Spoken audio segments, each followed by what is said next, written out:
Turning now to campaign 2024 and the New York races that could play a key role in flipping control of Congress. George Latimer's blowout 17-point win over incumbent Jamaal Bowman got all the national attention, but the races that will determine whether the Democrats prevail in Washington were often a whole lot quieter. CBS 2 political reporter Marcia Kramer here now with this story. Marcia. Well, Maurice and Christine, there's no question that Jamaal Bowman becoming the first member of the squad to be sent to the showers is a big deal. But should Latimer prevail in November, it won't change the political scorecard in Congress. Not so the Suffolk County primary, where moderate John Avlon won the opportunity to take down Nick LaLota, one of the freshman Republicans Democrats are targeting. I'm not going to let Nick LaLota play the same old game we've seen here on Long Island in Suffolk County of pretending to be moderate at home and then voting MAGA in Washington.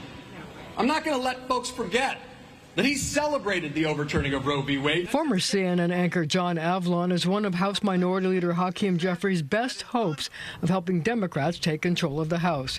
And after winning his primary, he wasted no time in going after Republican Nick LaLota, one of nearly half a dozen suburban freshmen in New York that have targets on their back. He's a centrist.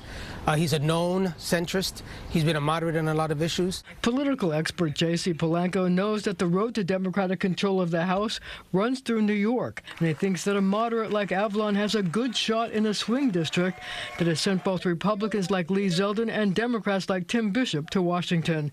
It will depend, he says, on the positions he takes that will galvanize voters. If Avlon, for example, can make the case that we have to do something about the border, similar to what we saw Swazi do in his special election, he's going to resonate very well with moderates and independents in that district that he's going to need desperately in order to win. It's a lesson State Senator John Mannion, who won his primary to take on freshman Syracuse Republican Brandon Williams, should also take to heart.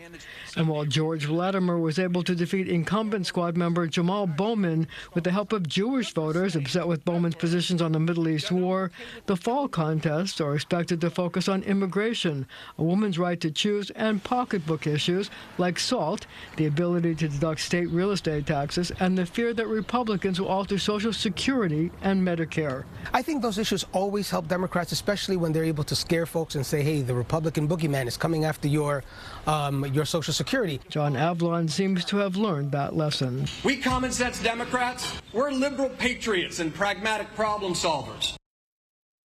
Now, in addition to Brandon Williams and Nick LaLota, Democrats are targeting Anthony D'Esposito in Nassau County, Mark Molinaro in Dutchess County, and Mike Lawler in Rockland County. Democrats spent $25 million in the Latimer-Bowman race.